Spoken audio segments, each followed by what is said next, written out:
Dans le couloir de cette maternité parisienne, mon fils m'a regardé droit dans les yeux et m'a dit « Maman, ma femme ne veut que sa famille ici ». Puis il a ajouté, comme si ce n'était rien, « N'insiste pas, elle n'a jamais vraiment aimé t'avoir autour ». C'est à ce moment précis que j'ai compris qu'une phrase pouvait effacer 37 ans de maternité. Je m'appelle Agnès de Montreuil. J'ai 69 ans. Et pendant des mois, j'ai porté ce silence comme on porte une pierre au fond de sa poche. Tout a commencé par un appel téléphonique, un mardi matin de mars. La voix de Gaspard tremblait légèrement. « Maman, Camille est enceinte, c'est pour très bientôt. » Mon cœur s'est ouvert comme une fenêtre au printemps.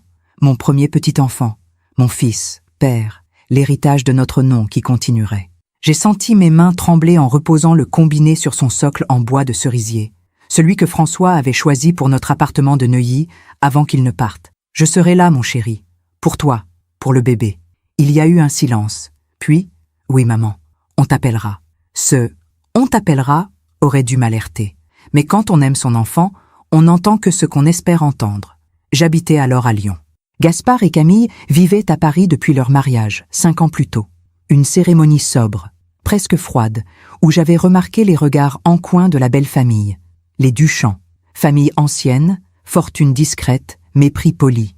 Camille ne m'avait jamais souri franchement, pas une fois.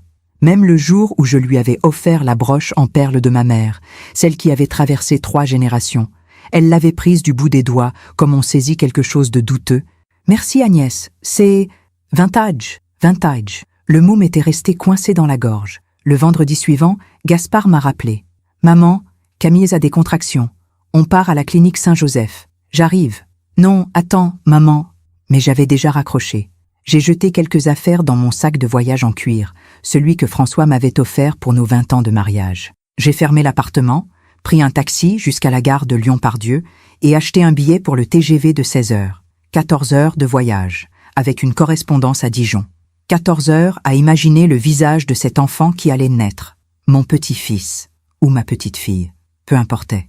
C'était mon sang. Je suis arrivé à Paris à 6 heures du matin. La ville dormait encore sous une brume grise et douce. J'ai pris un taxi jusqu'à la clinique Saint-Joseph, dans le 16e arrondissement. Un bâtiment blanc, élégant, discret, exactement le genre d'endroit que les Duchamp choisiraient. À la réception, une jeune femme m'a souri. « Bonjour madame, vous cherchez quelqu'un ?»« Oui, madame Camille Duchamp, elle vient d'accoucher. »« Ah oui, chambre 304, 3e étage. » Mon cœur battait si fort que je l'entendais dans mes tempes. J'ai pris l'ascenseur. Les portes se sont ouvertes sur un couloir blanc et silencieux.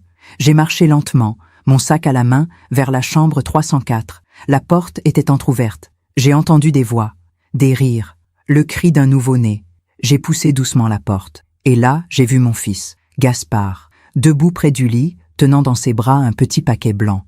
Son visage rayonnait d'une lumière que je ne lui avais jamais vue. Gaspard, il a levé les yeux vers moi. Et j'ai vu son sourire disparaître. Camille était allongée dans le lit, pâle, les cheveux défaits. Elle m'a regardé, puis elle a regardé Gaspard. Un regard que je connaissais, un ordre silencieux. Mon fils s'est avancé vers moi, il a posé une main sur mon épaule et m'a fait reculer dans le couloir. « Maman, qu'est-ce que tu fais là ? Comment ça, qu'est-ce que je fais là ? Tu m'as appelé, je suis venue voir mon petit-fils. Maman, Camille, elle est fatiguée, elle a besoin de calme. Je comprends, je ne reste pas longtemps. Juste le voir. » Gaspard a baissé les yeux, et là, il a prononcé les mots que je n'oublierai jamais. « Maman, ma femme ne veut que sa famille ici. » J'ai cligné des yeux. Je n'avais pas compris. Comment ça est sa famille ? Je suis ta mère, Gaspard. Je suis sa famille aussi. Il a secoué la tête, comme on fait avec un enfant têtu. Puis il a ajouté d'une voix blanche, « N'insiste pas, maman. Elle n'a jamais vraiment aimé t'avoir autour. » Le sol s'est dérobé sous mes pieds. Parfois, on fait confiance à ceux qui ne la méritent pas. Et vous, avez-vous déjà été déçu par quelqu'un que vous aimiez ? Racontez-moi votre histoire dans les commentaires. J'aimerais vous lire. Je suis restée là, dans ce couloir blanc, à regarder mon fils que j'avais porté, nourri, élevé seul après le départ de François. Mon fils pour qui j'avais travaillé jour et nuit, vendu des bijoux de famille pour payer ses études de droit. Mon fils qui venait de me dire que je n'étais pas vraiment bienvenue. J'ai senti mes lèvres trembler, mais je n'ai pas pleuré, pas devant lui. J'ai serré mon sac contre ma poitrine, comme on serre un bouclier. Je comprends, Gaspard. J'ai tourné les talons. J'ai marché vers l'ascenseur, mes jambes tremblaient, mais je ne me suis pas retournée. Derrière moi, j'ai entendu la porte de la chambre se refermer doucement. Je suis rentrée à Lyon le jour même. 14 heures de train. 14 heures à regarder le paysage défiler sans le voir. 14 heures à me demander où j'avais échoué. Pendant 3 jours, je n'ai parlé à personne. J'ai arrosé mes plantes, préparé du thé que je n'ai pas bu, relu de vieilles lettres de François. Et puis, le lundi matin, mon téléphone a sonné. Un numéro inconnu. Madame de Montreuil? Oui. Ici, l'administration de la clinique Saint-Joseph. Nous vous appelons au sujet du règlement des frais de maternité de votre belle-fille. Mon cœur s'est arrêté. Pardon? Il reste 10 000 € à régler. Votre fils a mentionné que vous... Je ne l'ai pas laissé finir. 10 000 €. Oui, madame. Un silence. Et mon fils, il vous a donné mon numéro? Oui, madame. Il a dit que vous vous en occuperiez. J'ai fermé les yeux. Puis j'ai dit, d'une voix très calme, très posée, « Je n'ai pas de famille là-bas. »« Pardon, madame ? Je n'ai pas de famille à Paris. Vous devez vous tromper de personne. » Et j'ai raccroché. Après avoir raccroché, je suis restée assise dans mon salon, le téléphone posé sur mes genoux. La lumière de Mars entrait par la fenêtre et dessinait des formes dorées sur le parquet. Tout était calme.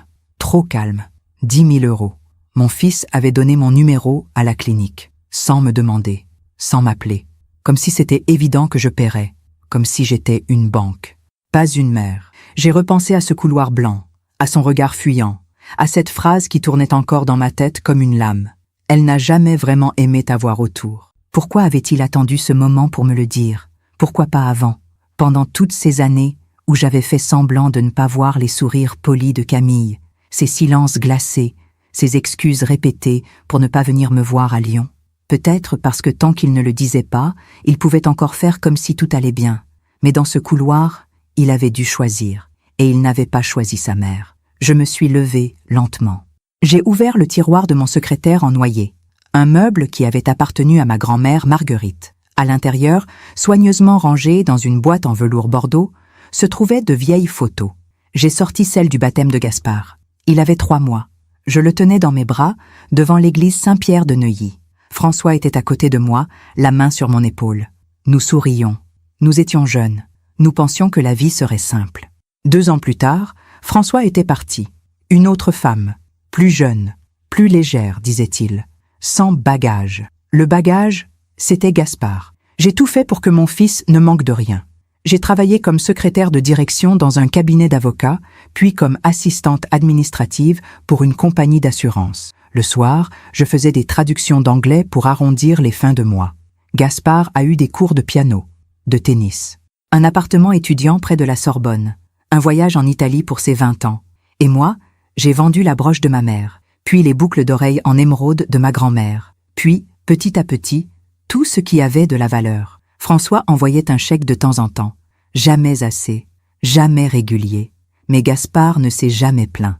Il disait toujours « Merci maman, tu es la meilleure ». Je vivais pour ces mots. Quand il m'a présenté Camille, j'ai tout de suite senti quelque chose. Une froideur, une distance polie. Elle me parlait comme on parle à une connaissance lointaine. « Enchantée, Madame de Montreuil. Gaspard m'a beaucoup parlé de vous. » Mais son sourire ne montait pas jusqu'à ses yeux. Nous étions dans un restaurant près des Champs-Élysées. Un endroit chic. Camille portait une robe en lin beige, des bijoux discrets mais coûteux. Elle venait d'une famille où l'argent n'était pas un sujet, parce qu'il y en avait toujours eu. Elle m'a posé des questions polies. Mon travail, mon appartement à Lyon, mes projets. J'ai répondu avec le sourire, mais je sentais son regard m'évaluer, me peser, me trouver insuffisante. Après le dîner, Gaspard m'a raccompagnée à mon hôtel. « Alors maman, tu l'aimes bien ?» J'ai hésité, puis j'ai souri. « Elle est élégante. Elle est parfaite, maman. » Il avait l'air si heureux. Comment aurais-je pu lui dire la vérité? Le mariage a eu lieu 2 ans plus tard, dans le château familial des Duchamps, en Normandie. Une cérémonie intime, disait-il. 50 personnes, des gens en tailleur Chanel et costumes sur mesure. Moi, j'avais acheté une robe simple chez Monoprix. J'avais mis mes dernières économies dans un cadeau, un service en porcelaine de Limoges. Camille l'a ouvert devant tout le monde, après le repas. Oh, de la porcelaine, comme c'est traditionnel. Elle a souri, mais son regard disait « démodé ». Sa mère, Madame Duchamp, a ajouté d'une voix sucrée « C'est adorable, Agnès. On trouve encore ce genre de choses, alors. » J'ai baissé les yeux, Gaspard n'a rien dit. Pendant que je raconte tout cela, je me demande d'où vous m'écoutez. Écrivez le nom de votre ville en commentaire. Après le mariage, les visites se sont espacées. Gaspard m'appelait une fois par mois, parfois moins. Il était occupé, disait-il. Le travail. Les obligations familiales. Les obligations familiales, c'était le mot qu'il utilisait pour parler des dîners chez les Duchamp, des week-ends en Normandie, des soirées au théâtre avec la famille de Camille. Moi, j'étais à Lyon, à 380 km, dans mon petit appartement, seul. J'avais mon chat, Balzac, mes livres, mes plantes, et ce téléphone qui sonnait de moins en moins. Puis, ce mardi de mars, l'appel, la grossesse, l'espoir qui renaît. J'avais pensé que ce bébé changerait tout, qu'il me donnerait une place, une raison d'être utile. Mais j'avais tort. Après avoir raccroché avec la clinique, j'ai attendu. J'étais certaine que Gaspard allait m'appeler, s'excuser, expliquer qu'il y avait eu un malentendu. Les jours passaient. Silence. 1 semaine, 2 semaines. Puis, un soir, j'ai reçu un message sur mon téléphone portable. « Maman, j'espère que tu vas bien. Le petit s'appelle Édouard. Il va très bien. Bisous. » Pas un mot sur la clinique, pas un mot sur l'argent, pas un mot sur ce couloir. Comme si rien ne s'était passé. J'ai relu ce message 10 fois, 20 fois. Bisous. Ce mot m'a brisé plus que tout le reste. Les semaines qui ont suivi, j'ai essayé de vivre normalement. Je me levais chaque matin. Je préparais mon café. J'ouvrais les volets. Je regardais la Saône couler en contrebas. Mais quelque chose en moi s'était cassé. Je pensais sans cesse à ce bébé, Édouard. Mon petit-fils que je n'avais pas vu, pas tenu, pas embrassé. La nuit, je rêvais de lui. Je le voyais dans mes bras. Je sentais son odeur. Cette odeur de lait et de peau neuve que tous les nouveau-nés ont. Puis je me réveillais, et je comprenais que ce n'était qu'un rêve. Un matin d'avril, j'ai reçu une carte postale. Pas une lettre, une carte. Elle venait de Paris. L'image montrait la tour Eiffel au coucher du soleil. Au dos, l'écriture de Gaspard. « Maman, on pense à toi. Édouard grandit bien. On t'embrasse. Gaspard, Camille et Édouard. » 3 lignes. Pas de photo, pas d'invitation, pas d'explication. J'ai posé la carte sur la table de la cuisine. Je l'ai regardée longtemps. Puis, je l'ai retournée face contre le bois. Je ne voulais plus voir la tour Eiffel. Ma voisine, Madame Perrin, m'a croisée dans l'escalier quelques jours plus tard. Elle m'a souri. « Alors, Agnès, quand allez-vous voir votre petit-fils » J'ai ouvert la bouche. Puis, je l'ai refermée. « Bientôt, » ai-je fini par dire. « Oh, vous devez être tellement impatiente. Moi, quand ma petite fille est née, je suis restée chez ma fille pendant 1 mois entier. » Elle riait. Ses yeux brillaient. « Oui, » ai-je murmuré. « C'est merveilleux. » J'ai monté les escaliers rapidement. Une fois chez moi, j'ai fermé la porte à clé. Je me suis assise dans mon fauteuil. Et pour la première fois depuis le couloir, j'ai pleuré. En mai, j'ai décidé d'essayer. J'ai appelé Gaspard. Le téléphone a sonné longtemps. Puis il a décroché. « Allô ? Gaspard, c'est maman. »« Ah, maman ? Bonjour. » Sa voix était neutre, distante. « Je voulais prendre de vos nouvelles. Comment va Édouard ? » « Il va bien. Il dort beaucoup.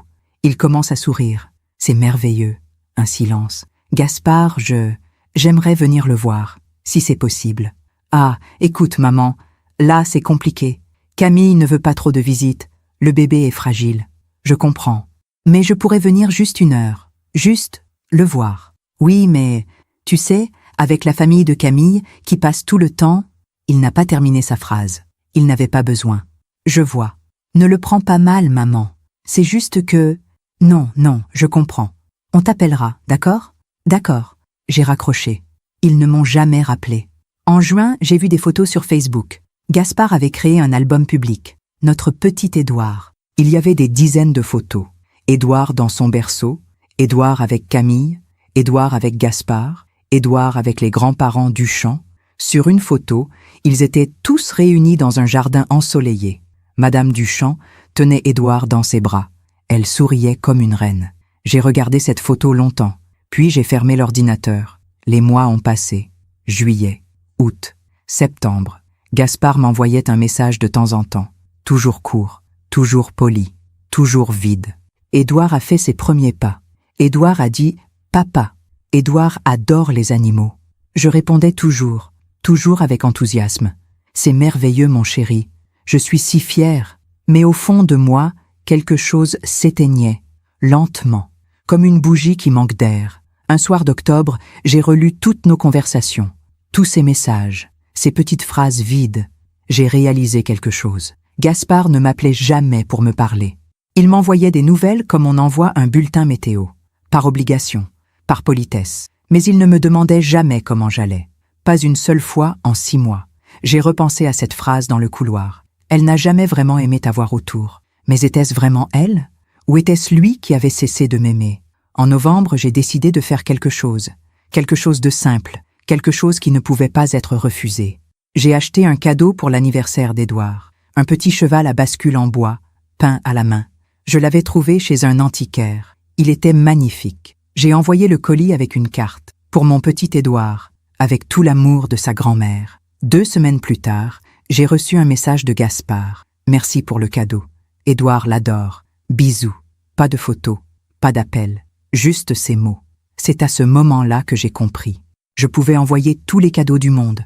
Je pouvais écrire, appeler, supplier, mais je n'aurais jamais de place dans cette famille, parce qu'on ne m'y voulait pas.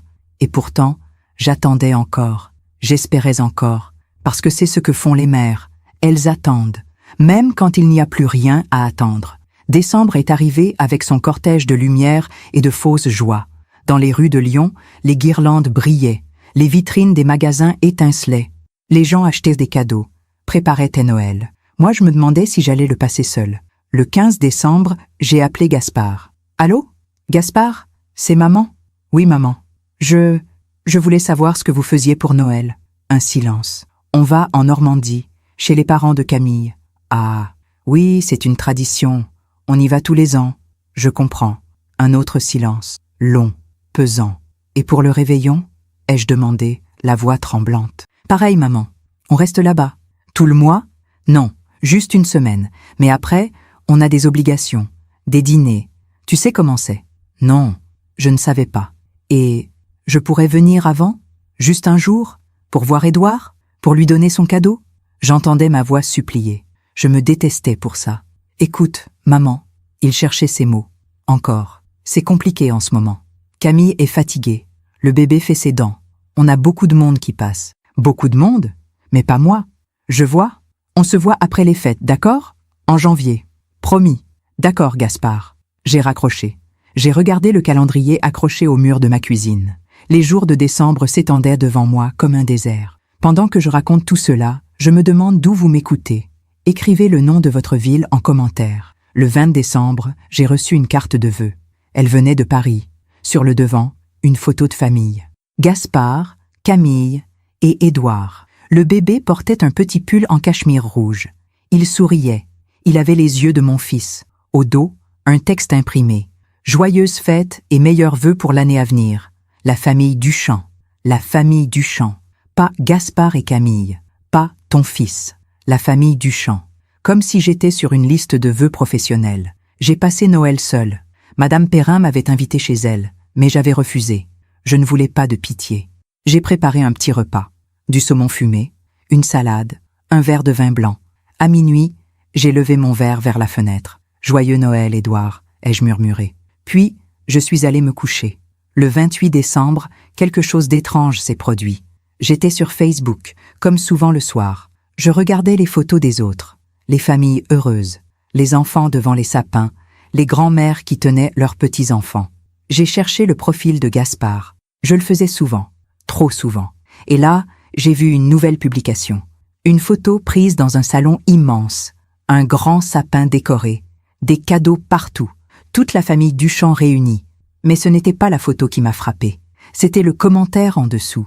Madame Duchamp avait écrit « Quel bonheur d'avoir toute la famille réunie pour Noël. Édouard a été gâté par ses grands-parents qui l'adorent. Merci à Gaspard et Camille de nous offrir ce bonheur. Toute la famille. » J'ai relu.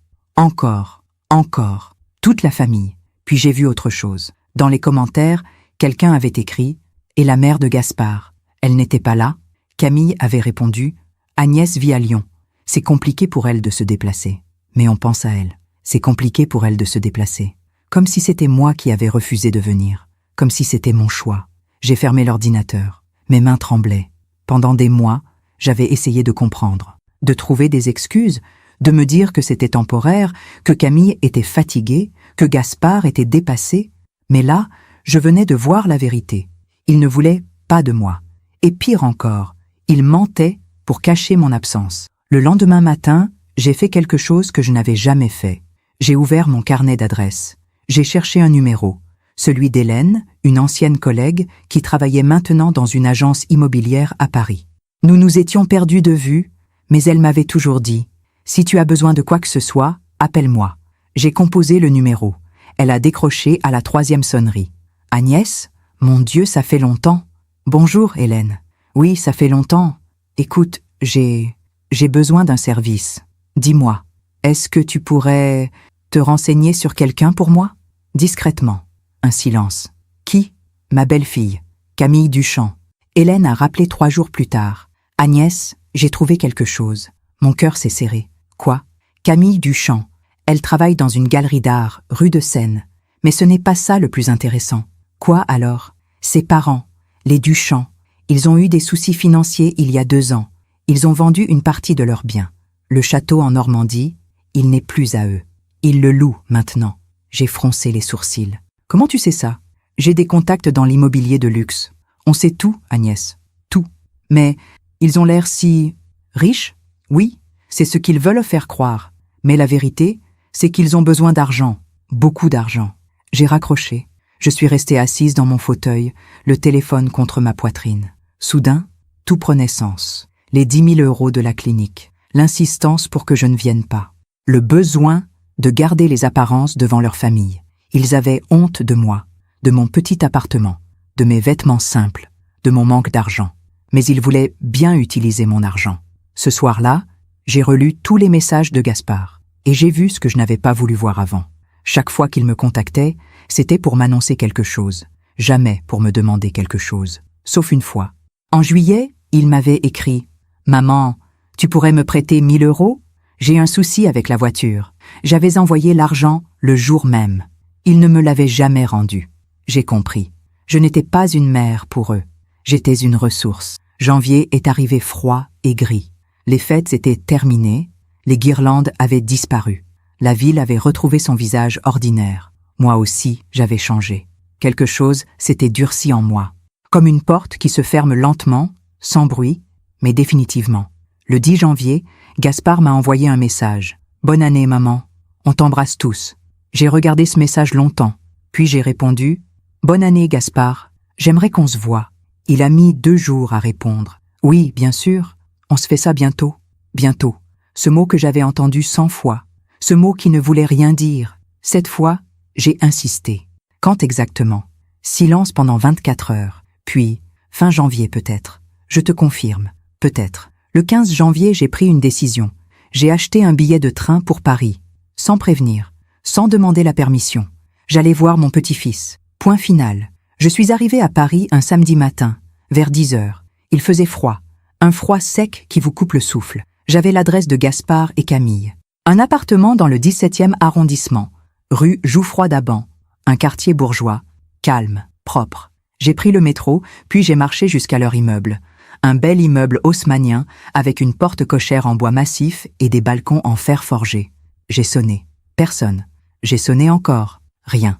J'ai attendu sur le trottoir, mon sac à la main. Le même sac en cuir que François m'avait offert, celui qui m'avait accompagné ce jour terrible à la maternité. Au bout d'une demi-heure, j'ai vu une femme sortir de l'immeuble avec un enfant dans une poussette. Mon cœur s'est arrêté. C'était Camille. Et dans la poussette, emmitouflée dans une combinaison bleue, il y avait Édouard. Je me suis avancée. Camille. Elle a sursauté. Elle m'a regardée comme si j'étais un fantôme. « Agnès, qu'est-ce que vous faites là ? Je suis venue voir mon petit-fils. » Son visage s'est durci. « Vous auriez dû prévenir. » J'ai essayé. Gaspard ne me donne jamais de date. Elle a serré les poignets de la poussette. Ce n'est pas le bon moment. Édouard est fatigué. On allait au parc. Je peux venir avec vous. Non. Le mot est tombé comme une pierre. Non? Non, Agnès. Ce n'est pas possible. Je l'ai regardé droit dans les yeux. Cette femme qui avait pris mon fils. Cette femme qui m'avait effacé. Pourquoi, Camille? Pourquoi vous ne voulez pas que je voie mon petit-fils? Elle a détourné le regard. Ce n'est pas personnel. Ah non? Alors c'est quoi? Un silence. Puis elle a dit, d'une voix froide, « Vous ne comprenez pas notre monde, Agnès. Vous n'avez pas les codes. Vous mettez Gaspard mal à l'aise devant ma famille. J'ai encaissé le coup. Je le mets mal à l'aise. Oui, parce que je ne suis pas assez bien pour vous. Elle n'a pas répondu. Mais son silence était une réponse. J'ai baissé les yeux vers la poussette. Édouard dormait paisiblement. Il avait les joues rondes, les cheveux clairs de son père. « Il est beau », ai-je murmuré. Camille a reculé d'un pas, comme si j'allais le toucher. « Agnès, je vais être honnête avec vous. Gaspard et moi, on a construit une vie stable.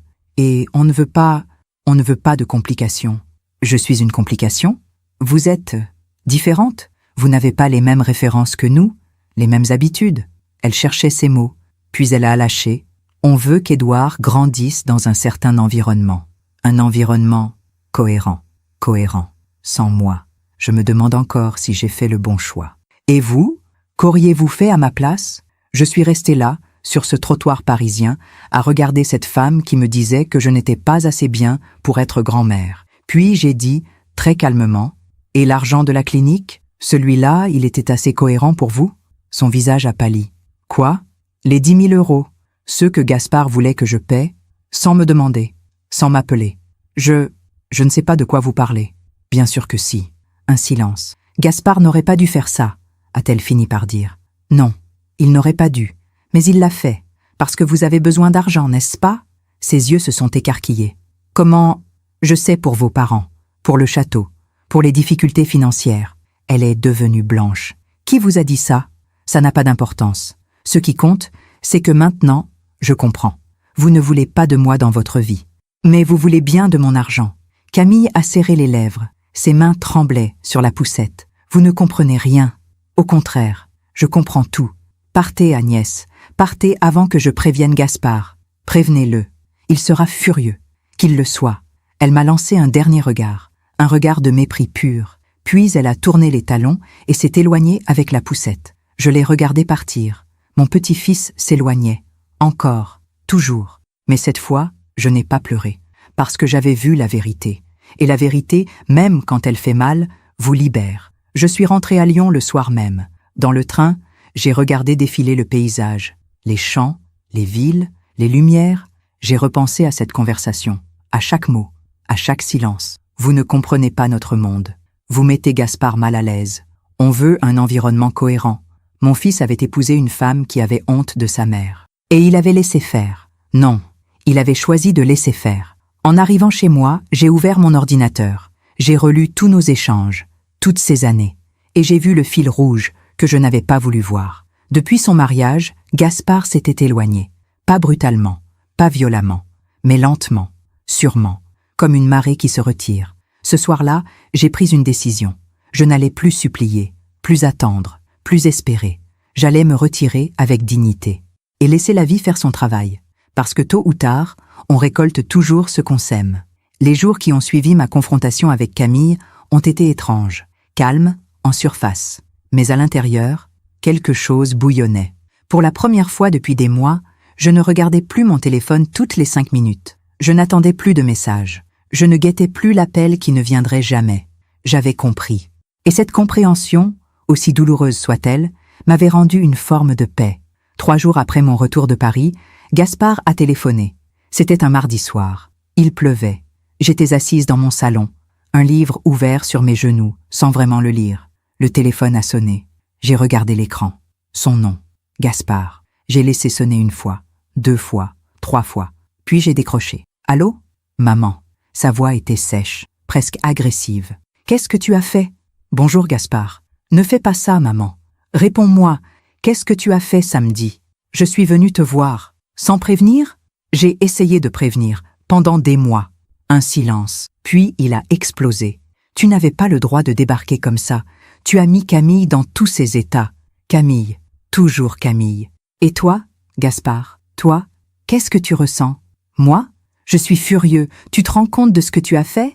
J'ai voulu voir mon petit-fils. Tu l'as agressé. Agressé? Ma voix est montée malgré moi. Je lui ai parlé, Gaspard. Je lui ai dit la vérité. C'est tout. La vérité? Quelle vérité? Que vous avez honte de moi, que je ne suis pas assez bien pour votre monde. Mais que mon argent, lui, est assez bien. Il y a eu un long silence. Un silence qui disait tout. Maman, Les 10 000 euros, Gaspard. Tu voulais que je les paie, sans même m'en parler. Ce n'était pas comme ça. Alors c'était comment? On avait besoin d'aide. Et tu n'as pas pensé à me le demander? À m'expliquer? Je ne voulais pas t'embêter. Mais me donner mon numéro à la clinique? Ça ne t'embêtait pas. Un autre silence. Camille a raison, a-t-il fini par dire. Tu compliques tout. J'ai senti quelque chose se briser en moi. Quelque chose qui ne pourrait jamais être réparé. Gaspard, tu es mon fils, mon seul enfant. Je t'ai élevé seul. J'ai tout donné pour toi. Je sais, maman. Non, tu ne sais pas. Si tu savais, tu ne me traiterais pas comme une étrangère. Je ne te traite pas. Si. Tu me traites comme quelqu'un qu'on cache. Quelqu'un dont on a honte. Il n'a pas répondu. Gaspard, dis-moi, est-ce que tu as honte de moi? Un silence interminable. Puis, d'une voix presque inaudible, Maman, c'est compliqué. Compliqué. Ce mot. Encore ce mot. Non, Gaspard, ce n'est pas compliqué. Soit tu m'aimes, soit tu ne m'aimes pas. Soit je suis ta mère, soit je ne le suis pas. Tu seras toujours ma mère, mais je ne suis plus la bienvenue dans ta vie. Il a soupiré, un long soupir fatigué. Maman, je ne peux pas avoir cette conversation maintenant. Quand alors? Je ne sais pas. Gaspard, écoute maman. Camille est très en colère. Elle dit que tu l'as humiliée, que tu as fouillé dans notre vie privée. J'ai posé des questions, c'est tout. Eh bien, elle ne veut plus te voir. Et toi? Un silence. Moi, je pense qu'on devrait prendre un peu de distance. Le temps que les choses se calment. Prendre un peu de distance. Ces mots sont restés suspendus entre nous. C'est elle qui t'a demandé de dire ça? Non, c'est moi qui le pense. Tu mens. Maman. Non, Gaspard, ne m'appelle plus comme ça. Une mère, c'est quelqu'un qu'on respecte, qu'on aime, qu'on protège. Toi, tu ne fais rien de tout ça. Ce n'est pas juste. Ah non? Alors dis-moi, quand est-ce que tu m'as défendu devant Camille? Quand est-ce que tu as dit « Ma mère a le droit de voir son petit-fils » Quand? Il ne répondait plus. Jamais, Gaspard, jamais. Parce que tu as choisi sa famille, son monde, son argent. Ce n'est pas une question d'argent. Bien sûr que si. Il a pris une grande inspiration. Maman, je vais raccrocher. Avant qu'on dise des choses qu'on regrettera. Je ne regrette rien. Tout ce que j'ai dit, c'est la vérité. Au revoir, maman. Gaspard, attends. Mais il avait déjà raccroché. Je suis restée là, le téléphone à la main, dans mon salon silencieux. La pluie battait contre les fenêtres. Au loin, j'entendais le bruit de la circulation sur les quais de Saône. J'ai reposé le téléphone lentement. Puis je me suis levée. J'ai marché jusqu'à la fenêtre. J'ai regardé la ville s'étendre sous la pluie. Et j'ai compris que quelque chose venait de se terminer. Les semaines suivantes, je n'ai plus eu de nouvelles. Pas un message, pas un appel, rien. Février est passé. Mars est arrivé. Le printemps pointait timidement. Mais dans mon cœur, c'était toujours l'hiver. Un soir de mars, Madame Perrin m'a croisé dans l'escalier. « Agnès, ça fait longtemps qu'on ne s'est pas vu. Comment allez-vous? Et votre petit-fils » J'ai souri. Un sourire poli, automatique. Il va bien. Il grandit. Vous devez être tellement heureuse. Oui, le mensonge m'a brûlé la gorge. En avril, j'ai fait quelque chose que je n'avais jamais fait. J'ai supprimé Facebook. Je ne voulais plus voir les photos, les sourires, les mensonges. J'ai supprimé aussi le numéro de Gaspard de mes favoris. Je l'ai gardé dans mon répertoire, mais je ne voulais plus le voir en premier quand j'ouvrais mon téléphone. Petit à petit, je me détachais. Ce n'était pas un choix, c'était une survie. En mai, j'ai commencé à sortir davantage. J'ai rejoint un club de lecture à la bibliothèque municipale. J'ai recommencé à voir des amis que j'avais négligés. Ma collègue Hélène m'a invitée à dîner. « Alors, Agnès, des nouvelles de ton fils ?» J'ai secoué la tête. « Non. Il ne t'appelle pas ?»« Non. Mais c'est inadmissible. C'est comme ça, Hélène. » Elle m'a regardée avec tristesse. « Tu mérites mieux que ça. » Je sais. En juin, quelque chose d'étrange s'est produit. J'ai reçu un appel. Un numéro que je ne connaissais pas. « Madame de Montreuil ?»« Oui. Ici, Maître Blanchard. Je suis l'avocat de Monsieur François de Montreuil. » Mon cœur s'est serré. François, mon ex-mari. « Oui, je suis au regret de vous informer que Monsieur de Montreuil est décédé le 23 mai dernier. Le sol s'est ouvert sous mes pieds. François est mort ? Oui, madame, d'une crise cardiaque. C'était très soudain. Je me suis assise. Et pourquoi vous m'appelez ? Parce que vous êtes mentionné dans son testament. 3 jours plus tard, j'étais dans le bureau de Maître Blanchard, boulevard Raspail, à Paris. Un grand bureau aux murs couverts de livres, une odeur de vieux papier et de cire d'abeille. L'avocat, un homme d'une 60aine d'années, m'a tendu une enveloppe. Monsieur de Montreuil a rédigé ce testament il y a 6 mois. J'ai ouvert l'enveloppe. À l'intérieur, une lettre manuscrite. L'écriture de François. Cette écriture que je connaissais si bien. Agnès, si tu lis cette lettre, c'est que je suis partie. Je sais que nous ne nous sommes pas parlé depuis des années. Je sais que je t'ai fait du mal, que j'ai abandonné notre fils. Je voudrais te dire que je regrette, mais les regrets ne changent rien. J'ai appris, il y a quelques mois, que Gaspard te traitait mal, qu'il te rejetait, qu'il avait honte de toi. Alors j'ai décidé de faire quelque chose. Quelque chose pour réparer, même un peu, tout le mal que je t'ai fait.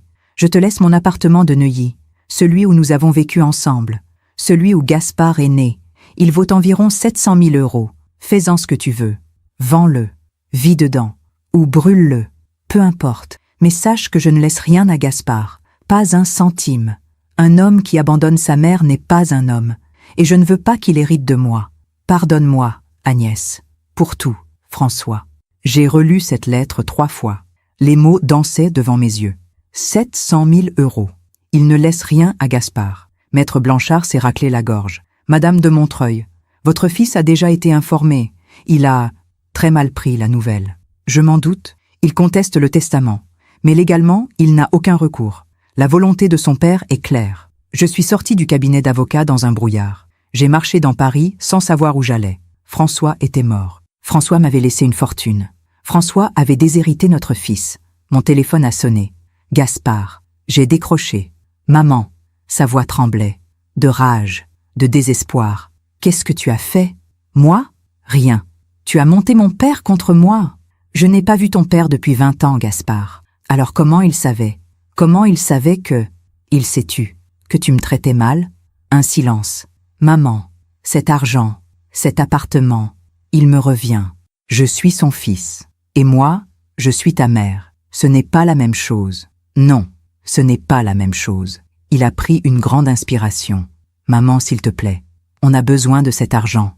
Camille et moi, on a des dettes. Beaucoup de dettes, je sais. Alors aide-nous. Pourquoi je ferais ça? Parce que je suis ton fils. Tu es mon fils quand ça t'arrange, Gaspard, quand tu as besoin d'argent. Mais le reste du temps, je ne suis rien. Ce n'est pas vrai. Si, c'est vrai. Et maintenant, tu vas devoir vivre avec les conséquences de tes choix. Il a commencé à pleurer, un sanglot étouffé. Maman, s'il te plaît, au revoir, Gaspard. J'ai raccroché, et pour la première fois depuis des mois, j'ai souri. Les jours qui ont suivi l'appel de Gaspard ont été étranges. Pas douloureux comme avant, juste étranges. J'avais raccroché au nez de mon fils qui pleurait, mon fils qui suppliait, et je n'avais ressenti ni culpabilité, ni regret. Juste une sorte de calme, un calme profond, comme après une tempête. 1 semaine plus tard, je suis retourné à Paris, cette fois pour visiter l'appartement de Neuilly. Maître Blanchard m'avait donné les clés, un trousseau lourd avec 3 clés anciennes en laiton. L'appartement est au 3e étage, madame, 120 mètres carrés, vue sur le jardin. Monsieur de Montreuil y habitait seul depuis 5 ans. L'immeuble était magnifique, pierre de taille, balcon en fer forgé, porte cochère sculptée. Le genre d'immeuble que Camille aurait adoré. J'ai monté les escaliers lentement. Mes pas résonnaient dans la cage d'escalier silencieuse. 3e étage. Une porte en chêne massif. J'ai glissé la clé dans la serrure.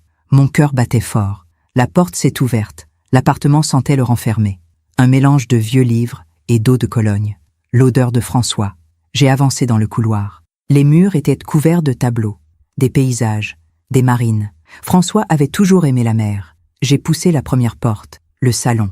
Un grand salon avec des moulures au plafond. Une cheminée en marbre. Des fauteuils en velours vert bouteille. La lumière entrait par 2 hautes fenêtres qui donnaient sur un jardin intérieur. C'était beau, élégant et terriblement vide. J'ai marché jusqu'à la cheminée. Sur le manteau, il y avait des photos dans des cadres en argent. Une photo de François jeune, une photo de moi et lui, le jour de notre mariage. J'avais 24 ans. Je portais une robe blanche simple.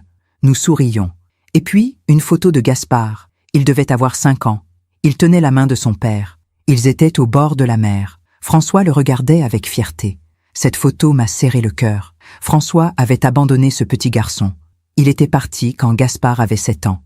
Il avait raté toute son enfance, son adolescence, sa vie. Et maintenant, il le punissait depuis sa tombe. J'ai continué ma visite. La cuisine, ancienne mais fonctionnelle. La salle à manger. Une grande table en noyer qui pouvait accueillir 12 personnes. Puis, les chambres. La première était celle de François. Un grand lit. Des livres empilés sur la table de nuit. Une robe de chambre suspendue derrière la porte. J'ai ouvert l'armoire. Ses costumes étaient encore là. Ses chemises, ses cravates. Tout était resté intact, comme s'il allait revenir. La deuxième chambre m'a coupé le souffle. C'était l'ancienne chambre de Gaspard. Elle n'avait pas changé depuis qu'il avait 7 ans. Le même papier peint avec des avions, le même lit d'enfant, les mêmes jouets sur les étagères. François avait gardé cette chambre intacte pendant plus de 30 ans. J'ai touché le lit, la couverture bleue, les petites voitures alignées sur l'étagère, et j'ai compris. François avait eu des remords. Toute sa vie, il avait gardé cette chambre comme un sanctuaire, comme une prière silencieuse, mais il n'était jamais revenu. Je me suis assise sur le lit. J'ai regardé autour de moi. Cette chambre était un mensonge, une belle illusion. François avait gardé les objets, mais il n'avait pas gardé son fils, exactement comme Gaspard avec moi. Il m'envoyait des messages, des cartes, mais il ne me donnait pas sa présence, son amour, sa loyauté. Les 2 hommes de ma vie m'avaient abandonné de la même manière, en gardant les apparences, en faisant semblant. Ce soir-là, je suis rentrée à Lyon. Dans le train, j'ai regardé défiler le paysage, les champs dorés de juin, les villages endormis. J'ai pensé à cet appartement, à ces 700 000 €, à Gaspard qui en avait besoin, qui me suppliait de les lui donner. Et j'ai pris une décision. Le lendemain matin, j'ai appelé Maître Blanchard. « Madame de Montreuil, comment allez-vous ?»« Bien, merci. Je voudrais vendre l'appartement. »« Très bien, je peux m'en occuper. Le marché est bon en ce moment. On peut espérer 750 000, peut-être 800 000 €. Parfait. Et, si je peux me permettre, votre fils a essayé de me contacter plusieurs fois. Il demande à vous parler. Je sais, vous ne voulez pas. Non. Un silence. Je comprends, madame. La vente a pris 3 mois. En septembre, l'appartement était vendu. 780 000 €. Après les frais, les taxes, il me restait 680 000 €. Une fortune. Pour moi qui avais toujours compté chaque centime, Gaspard a essayé de m'appeler. Encore et encore. J'ai vu son nom s'afficher sur mon téléphone. 1 fois, 2 fois, 10 fois. Je n'ai jamais décroché. Puis il m'a envoyé des messages. « Maman, réponds-moi s'il te plaît. Maman, on doit parler. Maman, je suis ton fils.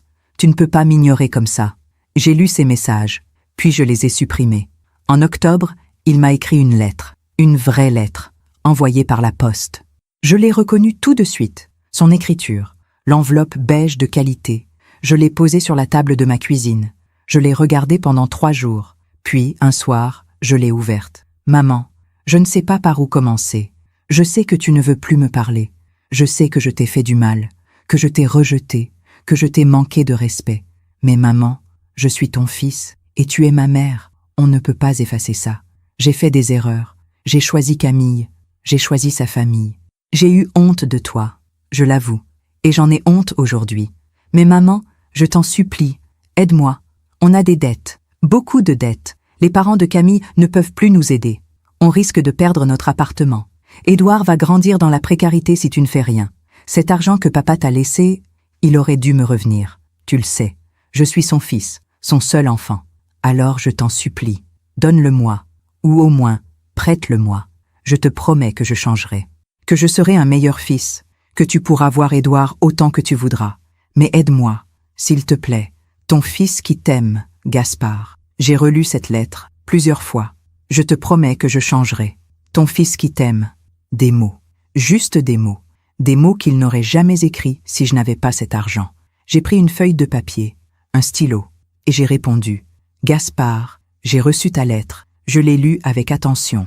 Tu me demandes de t'aider, de te donner l'argent de ton père, parce que tu as des dettes, parce que tu risques de tout perdre. Mais moi, Gaspard, j'ai déjà tout perdu. J'ai perdu mon mari quand tu avais 7 ans. J'ai perdu mes bijoux de famille pour payer tes études. J'ai perdu ma dignité quand tu m'as rejeté dans ce couloir d'hôpital. Et j'ai perdu mon fils quand il a choisi une femme qui avait honte de sa mère. Tu me dis que tu m'aimes. Mais l'amour, ce ne sont pas des mots, c'est des actes. Et tes actes, pendant toutes ces années, m'ont dit une seule chose. Je ne suis rien pour toi. Alors non, Gaspard, je ne te donnerai pas cet argent. Non pas parce que je suis cruelle, mais parce que tu dois apprendre. Tu dois apprendre qu'on ne peut pas tout avoir, qu'on ne peut pas rejeter les gens et ensuite les supplier quand on a besoin d'eux. Tu dois apprendre que les choix ont des conséquences. Ton père t'a déshérité, et je respecte sa volonté. Parce que lui aussi, à la fin de sa vie, a compris que tu n'étais pas l'homme qu'il espérait. Je te souhaite de trouver une solution. Je te souhaite de protéger ton fils. Mais je ne serai pas ta solution. Et peut-être qu'un jour, quand tu auras touché le fond, tu comprendras ce que j'ai ressenti toutes ces années. Agnès. J'ai relu ma lettre. Mes mains tremblaient. Puis je l'ai mise dans une enveloppe. J'ai écrit l'adresse de Gaspard. J'ai collé un timbre. Et je suis allée la poster. En marchant vers la boîte aux lettres, j'ai ressenti quelque chose d'étrange. Pas de la joie, pas de la vengeance, juste de la paix. J'avais dit ma vérité. J'avais posé ma limite. Et maintenant, j'étais libre. La lettre a glissé dans la fente de la boîte avec un petit bruit sec. Je suis rentrée chez moi, j'ai préparé du thé. Je me suis assise près de la fenêtre et j'ai regardé le soleil se coucher sur la Saône. Après avoir posté cette lettre, quelque chose a changé en moi. Pas brutalement, pas comme une révélation, mais lentement, comme une saison qui en remplace une autre. J'ai commencé à vivre pour moi. Pour la première fois depuis des années, je ne me réveillais plus en pensant à Gaspard. Je ne regardais plus mon téléphone en espérant un message. Je ne me demandais plus ce que je pouvais faire pour réparer ce qui était cassé. Parce que j'avais compris que certaines choses ne se réparent pas. Elles se laissent partir. Avec l'argent de la vente, j'ai d'abord fait quelque chose de simple. J'ai rénové mon appartement. Pendant des années, j'avais vécu avec les mêmes meubles, le même papier peint défraîchi, les mêmes rideaux décolorés. Je n'avais jamais eu les moyens de changer quoi que ce soit. Mais maintenant, je les avais. J'ai fait repeindre les murs. Du blanc. Un blanc lumineux qui faisait respirer les pièces. J'ai changé les rideaux pour des voilages légers qui laissaient entrer la lumière du matin. J'ai acheté un nouveau canapé, en velours gris, élégant mais confortable. Le genre de canapé où on peut s'asseoir avec un livre et y passer l'après-midi. J'ai fait installer une nouvelle cuisine. Rien d'extravagant, mais moderne, fonctionnel. Et j'ai gardé l'essentiel, le secrétaire en noyer de ma grand-mère, le fauteuil où François avait l'habitude de lire le journal, le miroir ancien dans l'entrée, les souvenirs que je voulais garder, pas ceux qui me faisaient mal. En novembre, j'ai fait quelque chose que je n'avais jamais osé faire. J'ai voyagé, seule. J'ai toujours rêvé de voir Venise, mais avec François, nous n'avions jamais eu le temps. Puis il était parti, et ensuite, j'avais Gaspard à élever, le travail, les obligations. Mais maintenant, je n'avais plus d'obligations. J'ai réservé un billet de train, un hôtel près du pont du Rialto, une chambre avec vue sur le Grand Canal, une semaine, juste pour moi. Venise en novembre, c'est magique. Il y a moins de touristes, la ville respire, les brumes du matin donnent au palais un air de mystère. J'ai marché dans les ruelles étroites, je me suis perdu volontairement. J'ai pris des vaporetti sans savoir où ils m'emmèneraient. J'ai bu du café sur la place Saint-Marc en regardant les pigeons. J'ai visité des églises silencieuses. J'ai contemplé des tableaux du Tintoret. J'ai écouté de la musique baroque dans une petite salle de concert près du pont des Soupirs. Et pour la première fois depuis des années, j'ai ressenti quelque chose que j'avais oublié, la légèreté. Un soir, j'étais assise à la terrasse d'un restaurant près du pont de l'Académie. Le soleil se couchait sur le canal. L'eau prenait des teintes dorées et roses. À la table d'à côté, il y avait un couple âgé. Ils devaient avoir mon âge, peut-être un peu plus. Ils ne parlaient pas beaucoup, mais de temps en temps, ils se regardaient. Et ils souriaient. J'ai pensé à François, à ce que nous aurions pu être. Puis j'ai pensé à Gaspard, à ce petit garçon qui me tenait la main en rentrant de l'école, à cet adolescent qui me racontait ses rêves. Où était-il parti, cet enfant? À quel moment avait-il cessé de m'aimer? J'ai sorti mon téléphone. J'ai regardé mes messages. Rien de Gaspard. Il n'avait pas répondu à ma lettre. Pas un mot, pas un signe. Je me suis demandé s'il l'avait lu, ou s'il l'avait jeté sans l'ouvrir. Puis je me suis dit que ça n'avait pas d'importance.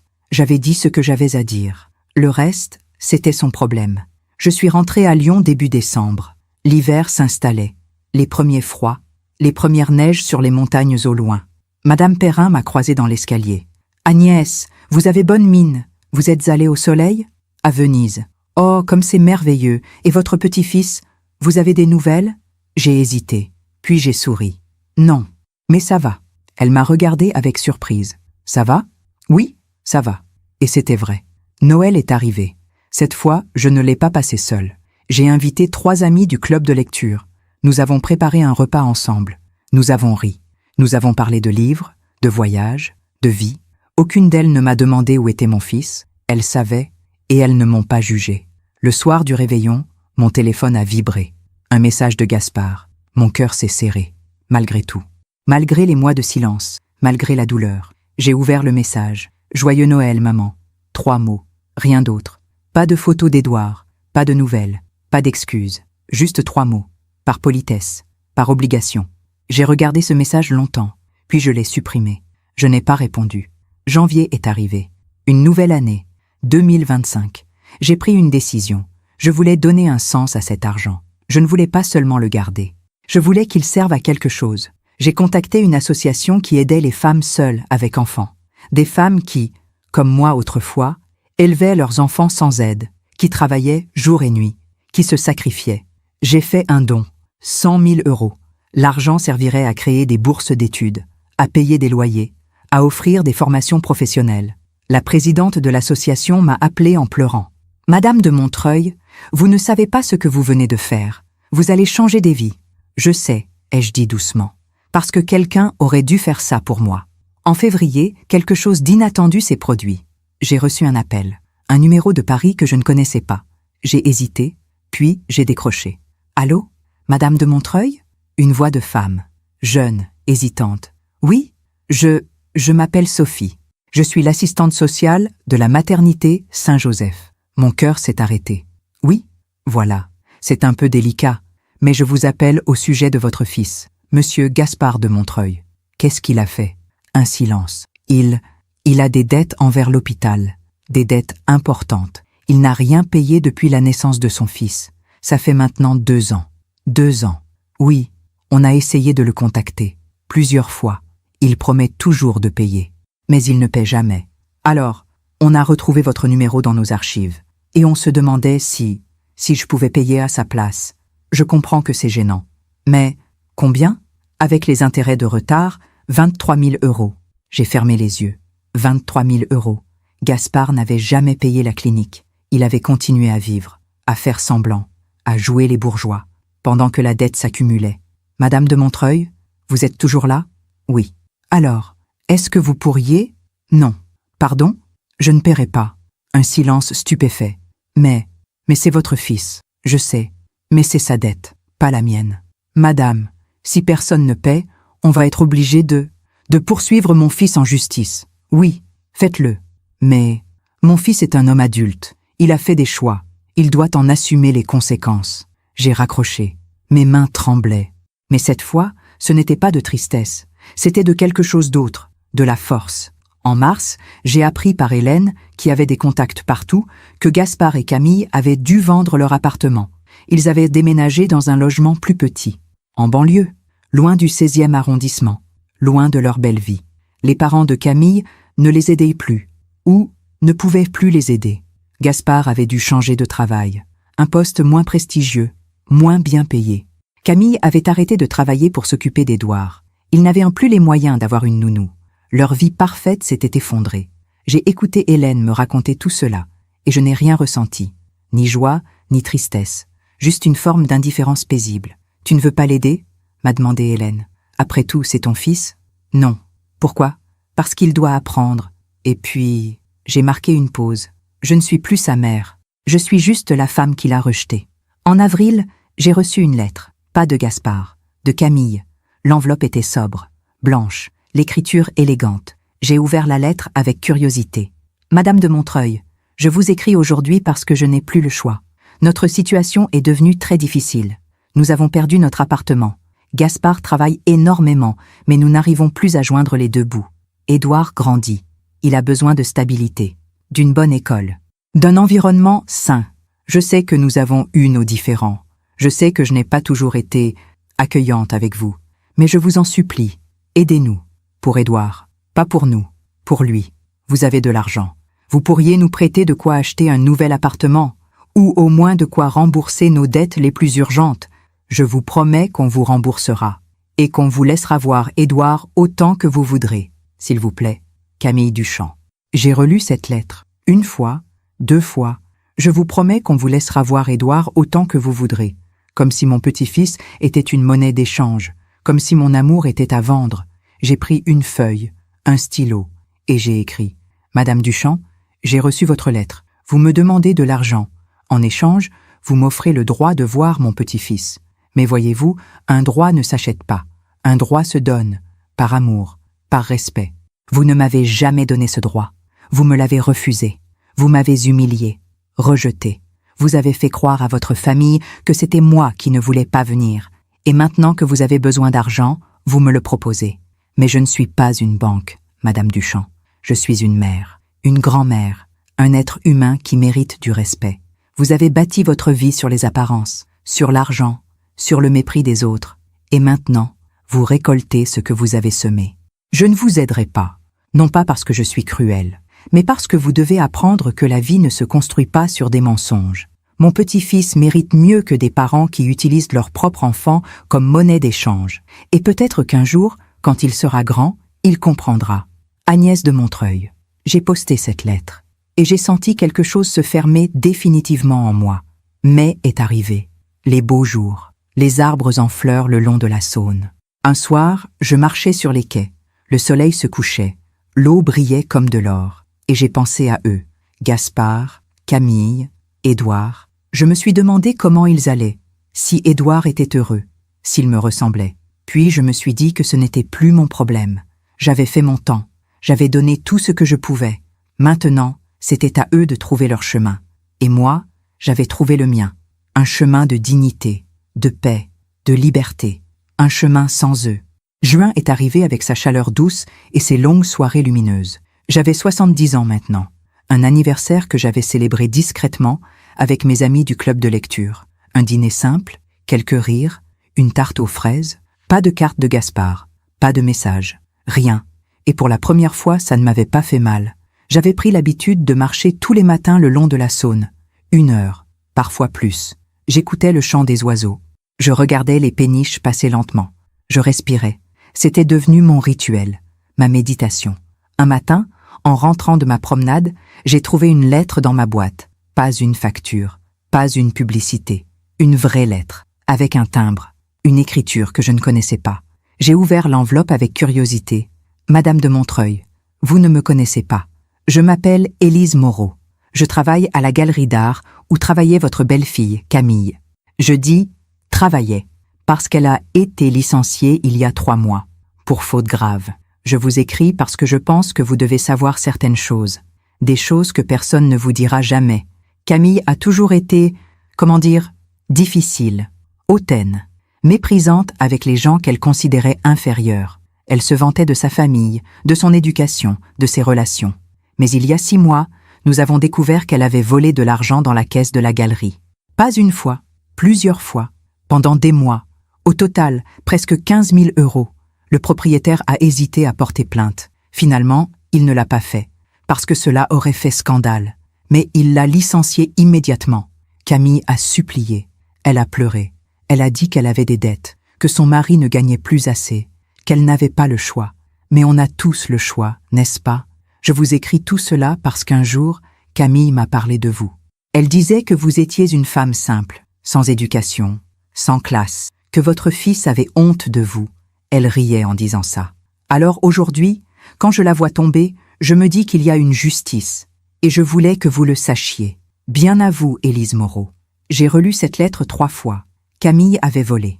Camille, qui se prenait pour une aristocrate, qui me regardait de haut, qui me trouvait indigne de son monde. Camille avait volé comme une vulgaire voleuse. Je ne sais pas ce que j'ai ressenti en lisant cette lettre. Ce n'était pas de la joie. Pas vraiment. C'était quelque chose de plus complexe, de plus sombre, une forme de validation. J'avais eu raison. Ces gens qui se croyaient au-dessus de tout, qui me méprisaient, qui me rejetaient, ils n'étaient pas meilleurs que moi. Ils étaient pires, parce qu'ils mentaient, ils trichaient, ils volaient. Et maintenant, ils en payaient le prix. Quelques jours plus tard, Hélène m'a appelé. « Agnès, j'ai des nouvelles. »« Quelles nouvelles ? » ?»« Sur ton fils. » J'ai soupiré. « Hélène, je ne veux plus... » »« Non, attends, écoute-moi. » Elle avait cette voix qu'elle prenait quand elle avait quelque chose d'important à dire. « Quoi ? » Gaspard a quitté son travail. « Quoi ? » Il a démissionné. Enfin, c'est ce qu'on dit. Mais moi, J'ai entendu dire qu'il a été poussé vers la sortie. Pourquoi? Il buvait. Au travail. Un silence. Il buvait? Oui. Il arrivait le matin avec de l'alcool dans le sang. Il faisait des erreurs. Des grosses erreurs. Il a failli faire perdre un gros client à son cabinet. Mon Dieu. Son patron lui a demandé de partir. Discrètement. Sans faire de vagues. J'ai fermé les yeux. Gaspard buvait. Mon fils. Mon petit garçon. L'enfant que j'avais bercé. Nourri. Protégé. Il était en train de se détruire. Et Camille? Ai-je demandé. Camille? Elle ne travaille plus. Apparemment, elle a été virée. Personne ne sait pourquoi exactement. Mais les rumeurs vont bon train. Je sais pourquoi. Ah bon? Elle a volé. Quoi? Je lui ai raconté la lettre d'Élise. Hélène est restée silencieuse un long moment. Mon Dieu, Agnès. Ces gens? Oui, ces gens. En juillet, j'ai reçu un appel que je n'attendais pas. C'était un dimanche matin. Il faisait chaud. J'étais sur mon balcon, en train de lire. Le téléphone a sonné. Un numéro inconnu. De Paris. J'ai hésité, puis j'ai décroché. Allô? Madame de Montreuil? Une voix d'homme. Officielle. Froide. Oui? Ici l'hôpital Necker. Service des urgences pédiatriques. Mon cœur s'est arrêté. Oui? Nous avons votre petit-fils ici. Édouard de Montreuil. Quoi? Qu'est-ce qui s'est passé? Il a fait une chute grave, fracture du crâne. Le monde a basculé. Comment va-t-il? Il est stable, mais il va devoir rester hospitalisé plusieurs jours, peut-être plus. Et ses parents? Un silence. Ils sont là, mais il y a un problème. Quel problème? Les frais d'hospitalisation. Ils n'ont pas de mutuelle, ou plutôt leur mutuelle ne couvre pas ce genre d'intervention. Ils doivent payer cash. Et ils n'ont pas l'argent. J'ai fermé les yeux. Bien sûr qu'ils n'avaient pas l'argent. Combien? Pour l'instant, environ 8 000 €. Mais si l'enfant doit rester longtemps, ça peut monter à 15 ou 20 000. Et pourquoi vous m'appelez? Parce que monsieur de Montreuil nous a donné votre numéro. Il dit que vous êtes sa mère, que vous pourriez aider. Je suis restée silencieuse. Gaspard. Encore une fois, Gaspard me demandait de l'argent. Mais cette fois, ce n'était pas pour lui. C'était pour Édouard, pour mon petit-fils, pour cet enfant que je n'avais jamais tenu dans mes bras. Madame de Montreuil? Vous êtes toujours là? Oui? Alors, est-ce que vous pouvez... Laissez-moi réfléchir. Mais madame, l'enfant? Je sais. Laissez-moi réfléchir. Je vous rappelle dans 1 heure. J'ai raccroché. Je suis restée assise sur mon balcon, le téléphone à la main. Édouard était à l'hôpital, gravement blessé. Il souffrait peut-être. Il avait peur. Et ses parents n'avaient pas d'argent pour le soigner. Pendant 1 heure, j'ai réfléchi. J'ai pensé à toutes ces années, à tous ces refus, à toutes ces humiliations. J'ai pensé à Gaspard qui me rejetait, à Camille qui me méprisait. J'ai pensé à cet appel de la clinique 2 ans plus tôt. Ces 10 000 € qu'il voulait que je paie sans même me demander. J'ai pensé à toutes ces lettres, ces supplications, ces promesses vides. Et puis j'ai pensé à Édouard, un petit garçon de 2 ans qui n'avait rien demandé, qui n'était responsable de rien, un petit garçon qui portait mon sang, qui avait les yeux de mon fils, mon petit-fils. J'ai pris mon téléphone, j'ai rappelé l'hôpital. Allô? Service des urgences pédiatriques. Bonjour, c'est Agnès de Montreuil. Vous m'avez appelé tout à l'heure. Ah oui, madame. Pour votre petit-fils. Oui? Je vais payer. Vraiment? Oui? Tous les frais. Tout ce qui sera nécessaire. C'est très généreux, madame. Mais à une condition. Laquelle? Je veux voir mon petit-fils. Un silence. Je vais prévenir les parents. Non, ce n'est pas une demande. C'est une condition. Si je paie, je vois Édouard. C'est clair? Oui, madame. J'ai raccroché. Mes mains tremblaient. J'avais fait quelque chose que je m'étais juré de ne pas faire. J'avais cédé. J'avais donné de l'argent. Mais cette fois, ce n'était pas pour eux. C'était pour Édouard. Et je n'allais pas laisser un enfant souffrir à cause de l'orgueil de ses parents. 1 heure plus tard, mon téléphone a sonné. Gaspard. J'ai décroché. Allô? Maman. Sa voix était brisée. Maman, merci. Comment va Édouard? Il va mieux. Les médecins disent qu'il va s'en sortir, mais il doit rester 1 semaine, peut-être 2. Je paierai. Tout. Maman, je ne sais pas quoi dire. Ne dis rien. Un silence. Maman, tu veux venir le voir? Ces mots que j'attendais depuis 2 ans. Oui. Quand? Demain. D'accord. Je serai là. Et Camille? Un silence. Elle sera là aussi. Bien. J'ai pris le premier train pour Paris le lendemain matin. Mon sac à la main. Le même sac en cuir qui m'avait accompagné dans ce couloir de la maternité 2 ans plus tôt. Cette fois, les choses seraient différentes. Je suis arrivée à l'hôpital Necker vers midi. Un grand bâtiment moderne. Des couloirs blancs, des odeurs de désinfectant. J'ai demandé la chambre d'Édouard. Chambre 412, 4e étage. J'ai pris l'ascenseur. Mon cœur battait fort.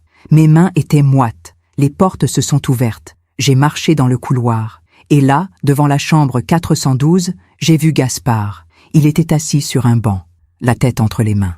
Il avait l'air épuisé. Ses vêtements étaient froissés, ses cheveux en désordre. Il a levé les yeux vers moi, et j'ai vu quelque chose que je n'avais jamais vu dans son regard. De la honte. « Maman !»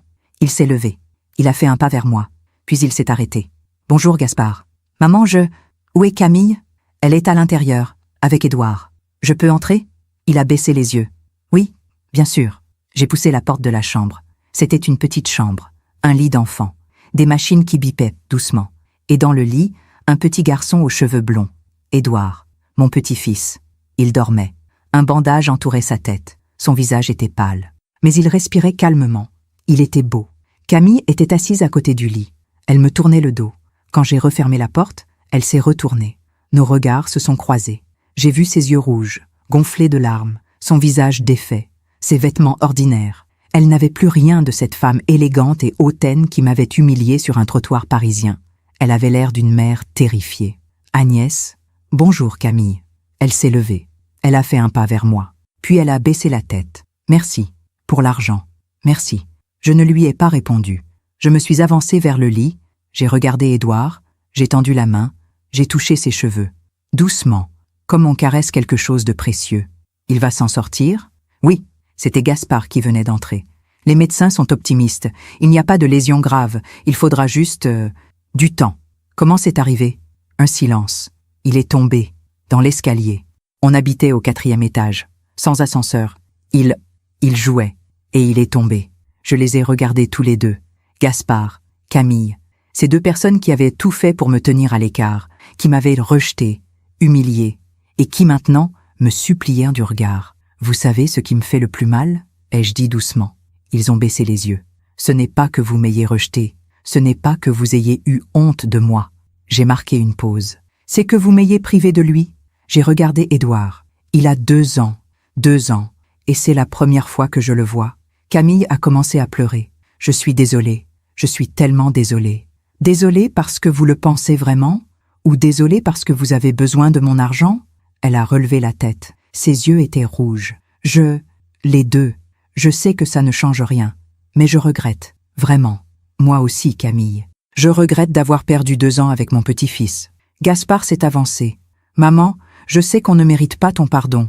Je sais qu'on t'a fait du mal.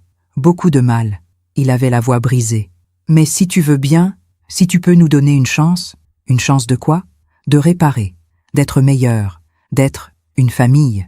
J'ai regardé mon fils, cet homme de 37 ans qui avait l'air d'un enfant perdu, cet homme qui avait tout gâché, tout détruit, et qui me demandait maintenant de tout reconstruire. « Tu sais ce que ton père m'a écrit dans sa lettre ?» ai-je dit doucement. Gaspard a secoué la tête. Il a dit « Un homme qui abandonne sa mère n'est pas un homme. » Gaspard a fermé les yeux. Il avait raison. Mais moi, je pense qu'il y a quelque chose de plus important. J'ai regardé Édouard. Un homme qui laisse son fils souffrir parce qu'il est trop fier pour demander pardon, ce n'est pas un homme non plus. Gaspard est tombé à genoux. « Maman, pardon, pardon. » Il pleurait. Des sanglots qui venaient de loin, de très loin. Pardon pour tout, pour ces 2 années, pour t'avoir rejeté, pour t'avoir fait croire que tu n'étais rien. Je l'ai regardé pleurer. Cet homme, mon fils, et j'ai senti quelque chose se fissurer en moi. Quelque chose de dur, de fermé. « Relève-toi, Gaspard. » Il a levé les yeux vers moi. « Relève-toi. » Il s'est relevé lentement. « Je vais payer pour Édouard, tous les frais. »« Maman, mais je ne le fais pas pour toi. Je le fais pour lui, parce qu'il n'a rien demandé, parce qu'il est innocent. » Je comprends. Et si tu veux vraiment réparer, si tu veux vraiment être un homme, alors tu devras le prouver. Comment ? En me laissant faire partie de sa vie, en m'appelant, en venant me voir, en me traitant comme ta mère. Pas comme une banque, pas comme une obligation, mais comme ta mère. Gaspard a hoché la tête. Je te le promets. Les promesses ne valent rien, Gaspard. Ce sont les actes qui comptent. Alors je te le montrerai. Par mes actes. Je me suis tournée vers Camille. Et vous? Elle a essuyé ses larmes. Je ferai tout ce que vous voudrez. Tout. Je ne veux rien, Camille. Je veux juste du respect. Vous l'aurez, je vous le jure. J'ai regardé Édouard une dernière fois. Il dormait paisiblement. Je reviendrai demain. Tu restes à Paris? A demandé Gaspard. Oui, jusqu'à ce qu'il sorte de l'hôpital. Je me suis dirigé vers la porte, puis je me suis retourné. Une dernière chose. Ils m'ont regardé. La vie finit toujours par nous rattraper. Elle nous rend ce qu'on lui donne. J'ai marqué une pause. Vous m'avez rejeté, et la vie vous a tout pris. Votre argent, votre travail, votre fierté. Ils ont baissé les yeux. Mais moi, je n'ai pas besoin de me venger. Parce que la vie l'a déjà fait pour moi. Je suis sortie de la chambre. Dans le couloir, j'ai inspiré profondément. Et j'ai senti quelque chose que je n'avais pas ressenti depuis longtemps. Pas de la joie, pas de la victoire, juste de la paix. Édouard est sorti de l'hôpital 2 semaines plus tard. J'étais là, à ses côtés, comme une grand-mère doit l'être. Je l'ai tenu dans mes bras pour la première fois dans le hall de l'hôpital. Il était encore fragile, encore pâle, mais il souriait. Un sourire timide d'enfant qui découvre un nouveau visage. « Bonjour, Édouard », ai-je murmuré. « Je suis ta grand-mère. » Il m'a regardé avec ses grands yeux bleus, les yeux de Gaspard, les yeux de François, et il a posé sa petite main sur ma joue. Ce geste, ce simple geste d'enfant. Il a réparé quelque chose en moi que je croyais brisé à jamais. Pendant ces 2 semaines, j'ai vu Gaspard et Camille tous les jours. Nous nous sommes parlé, vraiment parlé, pour la première fois depuis des années. Ce n'était pas facile. Il y avait trop de blessures, trop de silence, trop de mots qu'on ne pouvait pas reprendre. Mais nous avons essayé. Un soir, alors qu'Édouard dormait, Gaspard et moi sommes allés boire un café dans la cafétéria de l'hôpital. Nous étions assis l'un en face de l'autre. Le silence était pesant. Puis Gaspard a dit « Maman, je voudrais te raconter quelque chose. Je t'écoute. » Il a pris une grande inspiration. Quand papa est parti, j'avais 7 ans. Je me souviens de tout, de ses valises, de tes larmes, de la porte qui se fermait. Il a baissé les yeux. Ce jour-là, j'ai compris quelque chose. J'ai compris que les hommes partaient, que les hommes abandonnaient. Et j'ai eu peur, peur de devenir comme lui. Sa voix tremblait.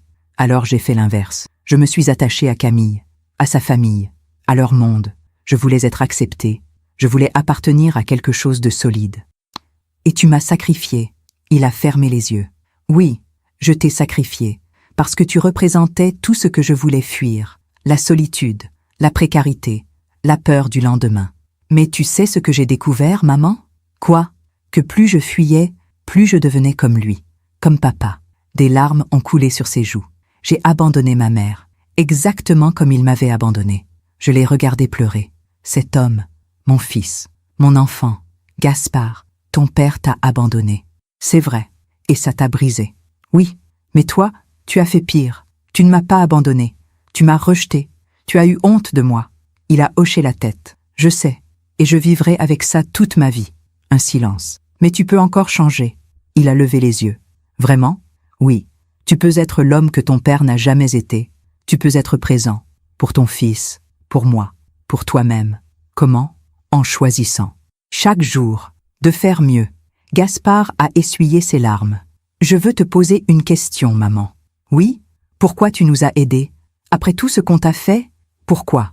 J'ai réfléchi longtemps avant de répondre. Parce que je suis ta mère. Et une mère ne se venge pas. Une mère aime. Même quand ça fait mal.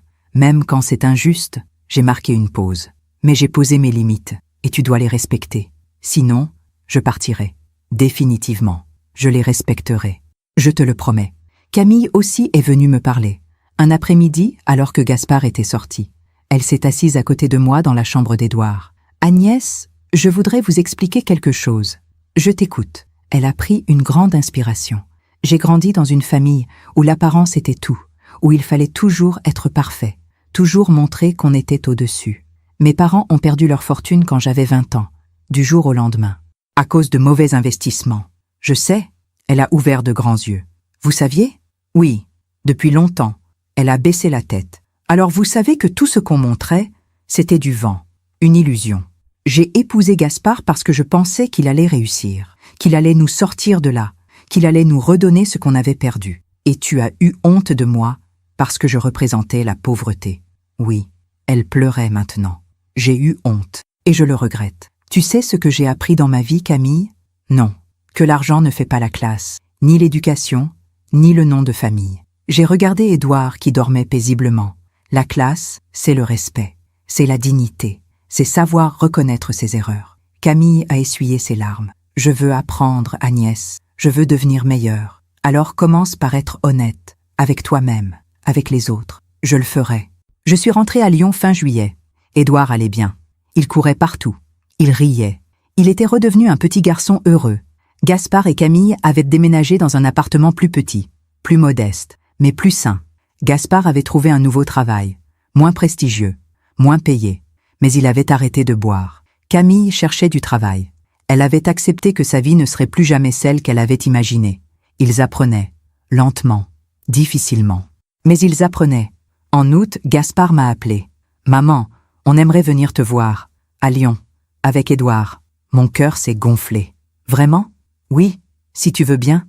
Bien sûr que je veux. » Ils sont venus une semaine plus tard, un samedi matin. Ils ont pris le train. Pas de voiture de luxe, pas de bagages de marque. Juste eux trois. Une petite famille ordinaire. Je les ai accueillis dans mon appartement. Mon appartement rénové, lumineux, simple mais beau. Édouard a couru partout. Il a touché mes plantes, mes livres. Il a ri en voyant Balzac, mon vieux chat. « Maman, c'est joli chez toi, » a dit Gaspard. « Merci mon chéri. Nous avons passé le week-end ensemble. Nous avons marché le long de la Saône. Nous avons mangé dans un petit restaurant près de la place Bellecour. Nous avons joué avec Édouard dans le parc de la Tête d'Or. C'était simple, ordinaire, mais c'était réel. Et c'était beau. Le dimanche soir, avant qu'il ne reparte, Gaspard m'a prise à part. « Maman, je voudrais te dire quelque chose. »« Oui, merci. Pour tout. Pour avoir été là. Pour avoir payé. Pour avoir pardonné. » Je n'ai pas pardonné, Gaspard. Pas encore. Il a ouvert de grands yeux. Le pardon, ce n'est pas un moment. C'est un chemin. Et nous sommes au début de ce chemin. Mais je veux que tu saches quelque chose. Quoi ? Je suis fier de toi. Il a cligné des yeux. Fier ? Oui. Parce que tu as touché le fond. Et tu as décidé de te relever. C'est ça, être un homme. Pas avoir de l'argent. Pas avoir du succès. Mais avoir le courage de se relever quand on tombe. Des larmes ont coulé sur ses joues. Je t'aime, maman. Je t'aime aussi, mon fils. Ils sont partis. Le train s'est éloigné lentement de la gare. J'ai regardé le wagon disparaître au loin. Et j'ai souri. Aujourd'hui, j'ai 70 ans. Ma vie n'est pas parfaite, mais elle est à moi. J'ai un appartement que j'aime, des amis qui me respectent, des projets qui me passionnent. Et j'ai un petit-fils qui m'appelle Mamie Agnès. Gaspard m'appelle toutes les semaines maintenant. Parfois plus. Nous parlons. De tout. De rien. Il me raconte son travail, ses difficultés, ses petites victoires. Je l'écoute, je le conseille, je le soutiens, parce que c'est ça, être une mère. Camille aussi a changé. Elle travaille maintenant comme vendeuse dans une boutique de vêtements. Un travail modeste, mais honnête. Elle m'appelle de temps en temps. Elle me demande conseil, pour Édouard, pour la maison, pour la vie. Et moi, je réponds, parce que j'ai appris quelque chose. On ne peut pas changer les gens, mais on peut leur donner une chance de se changer eux-mêmes. Il y a quelques semaines, j'ai reçu un colis, de Paris. À l'intérieur, il y avait un dessin d'enfant, avec des couleurs vives, des maisons, des arbres, et 3 personnages, un papa, une maman et une grand-mère. Au dos, Gaspard avait écrit « Maman, Édouard a fait ce dessin pour toi. Il dit que tu es la meilleure mamie du monde. Et il a raison. Je t'aime. Gaspard. » J'ai accroché ce dessin sur mon réfrigérateur. Et chaque fois que je le regarde, je me dis que la vie est étrange. Elle nous blesse, elle nous trahit, elle nous brise. Mais elle nous donne aussi des secondes chances. Si on a le courage de les saisir, j'ai aussi gardé une chose. Le sac en cuir, celui que François m'avait offert il y a si longtemps. Celui qui m'a accompagné dans ce couloir d'hôpital où mon fils m'a rejeté. Celui qui m'a accompagné quand je suis revenue, la tête haute, pour sauver mon petit-fils. Je le regarde parfois, et je me dis qu'il raconte toute mon histoire. Une histoire de douleur, de dignité, de résilience. Hier soir, Édouard m'a appelé, sur le téléphone de Gaspard. Il a 3 ans maintenant. Il parle bien. « Allô, mamie Agnès ? » « Oui, mon chéri. Je t'aime, mamie. Moi aussi, je t'aime, mon trésor. Quand tu viens nous voir ? Bientôt, mon cœur. Très bientôt. » Après avoir raccroché, je suis allée m'asseoir sur mon balcon. Le soleil se couchait sur Lyon. Le ciel était rose et orange.